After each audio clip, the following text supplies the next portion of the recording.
dalam pengukuran secara objektif. Ya, dalam pengukuran secara objektif ini pada umumnya ada 5 data. Ya, pertama adalah data absensi. Yang kedua adalah jumlah kecelakaan kerja. Ketiga adalah jumlah insiden kerja. Keempat adalah keterlambatan. Dan kelima adalah produktivitas. Ya. Data pertama yang umum digunakan dalam pengukuran penilaian kinerja secara objektif adalah absensi. Absensi ini adalah satu divisi atau satu hal yang sangat vital dalam operasional suatu perusahaan.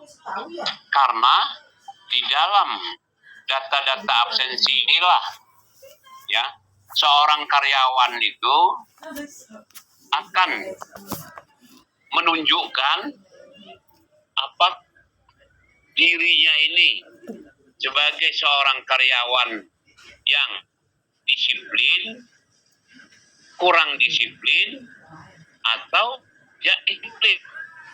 Itu kelihatan daripada absensinya. Ya, sebagaimana kita ketahui, ya, di tiap-tiap perusahaan yang melakukan sistem absensi ini itu berbagai macam cara dan metode yang dipakai.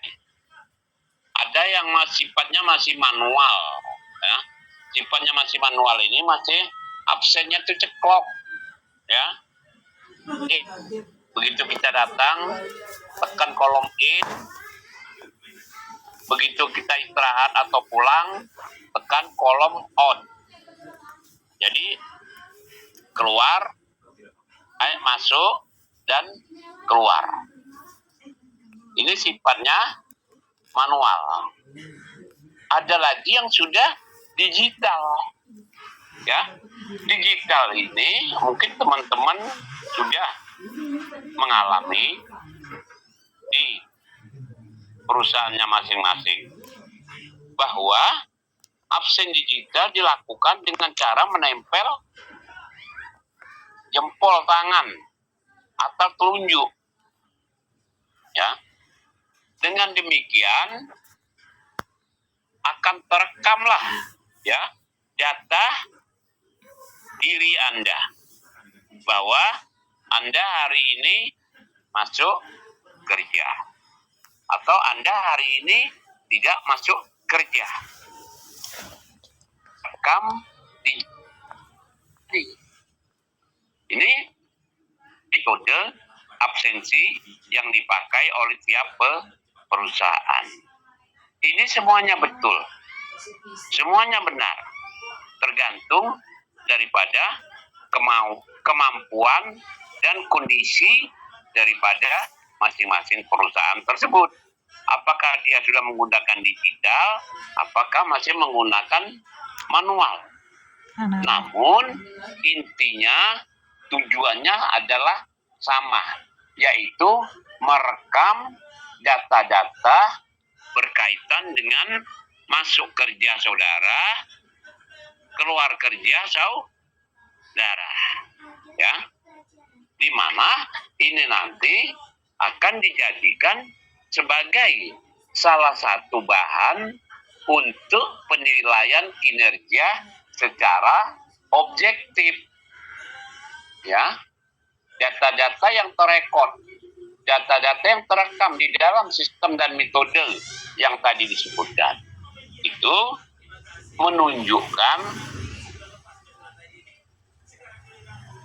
kedisiplinan saudara dalam mengikuti SOP yang sudah ditentukan oleh perusahaan.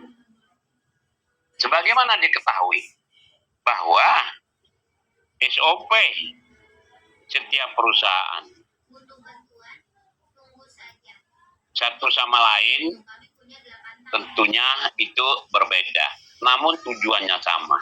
Di situ mencantumkan mengenai aturan-aturan, mengenai tata cara yang berlaku di setiap perusahaan.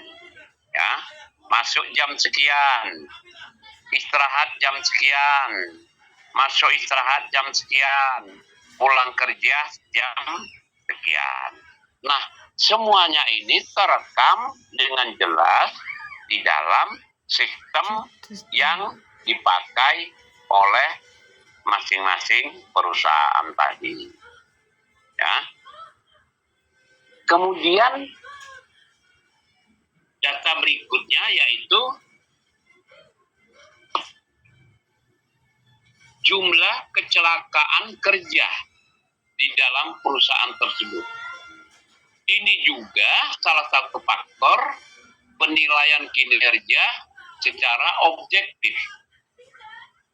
Apakah dalam melaksanakan operasional di perusahaan tersebut sering terjadi kecelakaan kerja apa tidak? Kalau sering, berarti ada sesuatu yang tidak berjalan sebagaimana mestinya.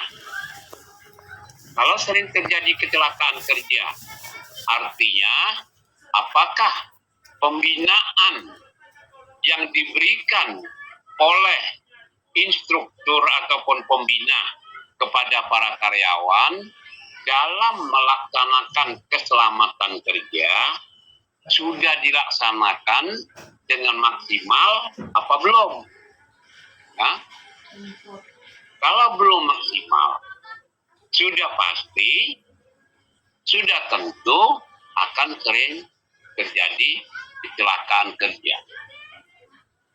Misalnya, bagaimana cara penggunaan dan penguasaan alat-alat kerja yang berisiko, ya, yang mempunyai tingkat risiko bahaya yang tinggi. Misalnya ada perangkat kerja yang tajam, ya, bahkan lebih tajam daripada pisau. Nah, terhadap penggunaan alat-alat kerja yang demikian ini tentunya perlu ketelitian, perlu penguasaan bagaimana cara menggunakan alat-alat kerja tersebut dengan baik dan benar agar terhindar dari risiko kecelakaan kerja yang akan terjadi. Karena alat kerja tersebut tajam, bisa jadi mengakibatkan luka pada organ-organ tubuh pegawai. Apakah itu luka di tangan, apakah itu luka di kaki, apakah luka di jari, dan lain sebagainya. Tingkat risiko. Kemudian, di dalam melakukan pekerjaan dengan barang-barang yang mempunyai tingkat risiko yang tinggi akan kecelakaan kerja, tentunya harus ada SOP, standar operasional prosedur yang harus dilakukan. Pengalaman saya, waktu saya belum pensiun, saya bekerja di salah satu perusahaan. Tepatnya kejadian sekitar tahun 2018. Di situ salah satu produk daripada perusahaan tempat saya bekerja tersebut adalah arena permainan anak-anak, ya. Arena bermain anak-anak. Seluncur es, ya. ice skating ya. Mungkin kalau teman-teman pernah melihat ada Funworld, ada Time Zone ya, yang salju buatan, di mana dasarnya itu adalah terdiri daripada bahan semacam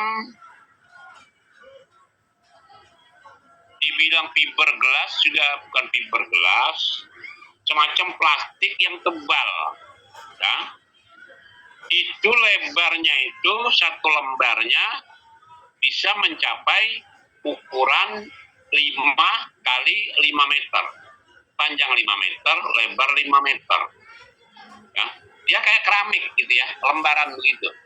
Cuman kalau keramik kan ada yang 30, ada yang 50, ada yang semeter dan seterusnya.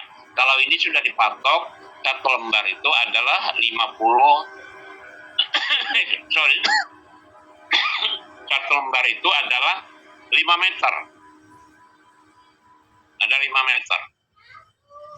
Nah, kemudian per lembar dengan satuan ukuran 5 kali 5 meter ini itu ditumpuk menjadi tingginya kurang lebih 10 meter.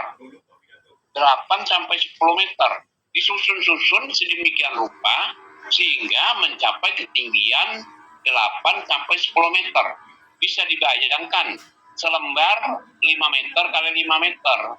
Disusun sedemikian rupa tingginya ini sampai 8 dan 10 meter ke atas.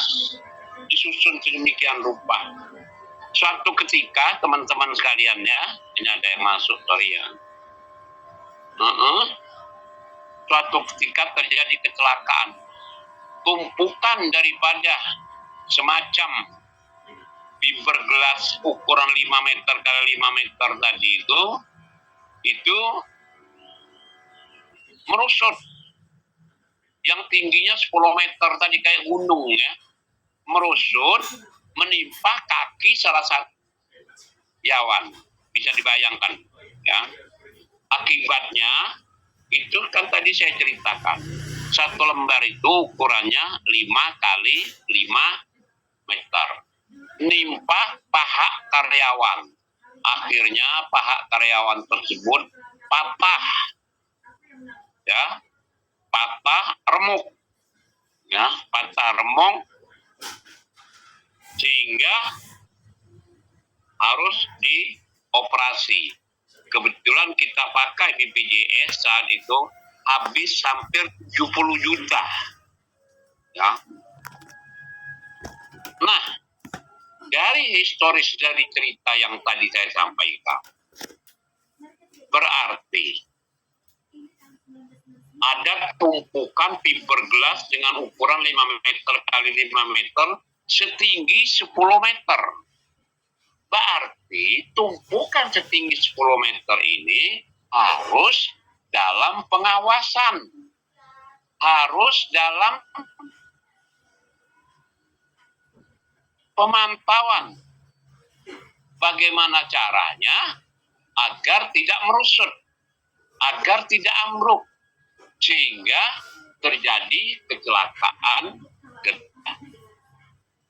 Nah, tadi disebutkan bahwa salah satu data yang umum digunakan dalam pengukuran secara objektif untuk penilaian kinerja adalah seberapa sering terjadi kecelakaan kerja dalam suatu perusahaan. Kalau dari hasil penilaian kinerja bahwa di perusahaan tersebut sering terjadi kecelakaan, berarti ada sesuatu yang tidak beres. Ada sesuatu yang tidak benar. Ya. Oleh sebab itu harus dibereskan. Oleh sebab itu harus dibenarkan. Begitu juga seberapa sering insiden kerja di perusahaan tersebut. Tadi kecelakaan, sekarang insiden. Ini beda-beda tipis, ya. Insiden itu adalah unsur-unsur yang mendekatin kecelakaan. Jadi yang bagus itu dalam suatu perusahaan, Karena pengawasan itu harus maksimal, maka diharapkan tidak sering terjadi kecelakaan, sering terjadi insiden kerja di kegiatan operasional perusahaan. Kemudian penilaian kinerja secara objektif berikutnya adalah keterlambatan dan produktivitas. Keterlambatan ini mencerminkan ketidakdisiplinan seorang pegawai. Tadi sudah kita sebutkan bahwa setiap perusahaan itu masing-masing mempunyai SOP, standar operasional prosedur, yang satu sama lainnya tentunya berbeda, walaupun tujuannya sama. Keterlambatan masuk kerja, keterlambatan datang kerja, ini menandakan ada indikator bahwa karyawan di perusahaan tersebut tidak disiplin, ya, kurang patuh terhadap SOP yang sudah dijelaskan. Hal ini dibuktikan dengan seringnya dia datang terlambat, datang bekerja. Kemudian dampak daripada keterlambatan dan ketidakdisiplinan dari karyawan tadi, maka terjadinya penurunan produktivitas yang diberikan oleh karyawan bagi perusahaan. Kontribusi karyawan terhadap perusahaan itu produktivitasnya menurun. Orang disiplin aja enggak, gimana memberikan ataupun memberikan kontribusi yang maksimal bagi produktivitas suatu perusahaan. Itulah teman-teman 5 faktor yang akan mempengaruhi penilaian kinerja dalam suatu perusahaan. Kita tambahkan sedikit. Belum kuliah ini kita akhiri. Ya. Ada beberapa kelemahan, ada beberapa kelebihan penilaian kinerja secara objektif. Kelebihan itu adalah data yang objektif mudah diinterpretasikan. Kayak diinterpretasikan. Contoh, masing-masing instansi menggunakan sistem dan metode yang berbeda-beda. Ada yang masih menggunakan manual dengan mengadakan ceklok absensi. Ada yang menggunakan digital dengan menempel ibu jari tangan dan telunjuk. Namun dua-duanya itu mempunyai data kebenaran yang valid, ya. Meninggalkan bukti, bisa dijadikan sebarang bukti, mudah diinterpretasikan. Data objektif memudahkan komparasi performa antar karyawan. Dari data-data yang ada tersebut akan memudahkan bagi tim penilaian kinerja secara objektif untuk mengambil data, kemudian memberikan penilaian kinerja secara objektif kepada masing-masing karyawan. Karena ada data yang tertinggal tadi, ya, ceklok, menempel jempol jari dan telunjuk. Kemudian kelebihan yang ketiga, data objektif dapat diperoleh dari data historis dengan mudah.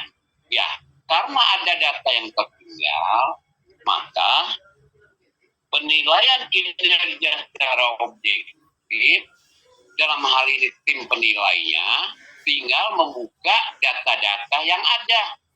Misalnya perlu data karyawan yang masuk tanggal 1 sampai 10 November 2022. Tinggal kita buka berapa orang karyawan yang masuk pada tanggal 1 sampai tanggal 10 November berdasarkan absen, dan data-data yang ada. Nah, itulah kelebihan-kelebihan daripada penilaian kinerja secara objektif. Karena ada data-data penunjang. Kemudian ada kelemahan, teman-teman sekalian ya. Karena ada kelemahan, sulit diterapkan untuk hal pekerjaan yang cenderung tidak kuantitatif. Data-data tadi untuk hal yang tidak kuantitatif itu sulit diterapkan, ya, walaupun data-data yang tersedia itu sudah ada, karena dia harus dipilah-pilah satu sama lainnya. Data objektif cenderung kuantitatif sehingga mengabaikan data kualitatif yang bisa terjadi lebih penting dalam menilai kinerja. Dan terakhir adalah data objektif seseorang tidak selalu berada dalam kontrol individual yang dinilai. Itulah teman-teman sekalian ya, beberapa kelebihan, beberapa kekurangan dalam penilaian kinerja secara objektif. Baik teman-teman sekalian ya, karena hari ini adalah hari terakhir kuliah kita, jadi himbauan saya, tolong semua materi yang sudah saya share ke grup, ke teman-teman, semuanya dipelajari. Kemudian teman-teman saya himbau untuk membaca literatur evaluasi kinerja karangan siapa saja. Jangan terpaut pada satu pengarang saja. Ya, teman-teman sekalian ya. Lebih banyak membaca buku, lebih banyak wawasan ilmu pengetahuan yang teman-teman peroleh.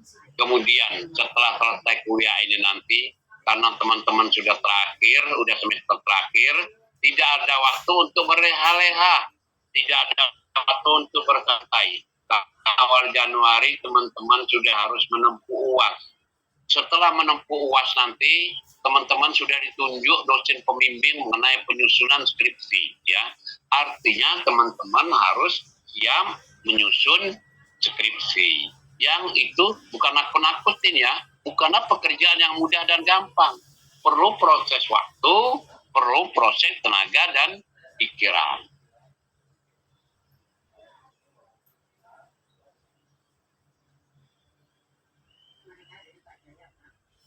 Udahan.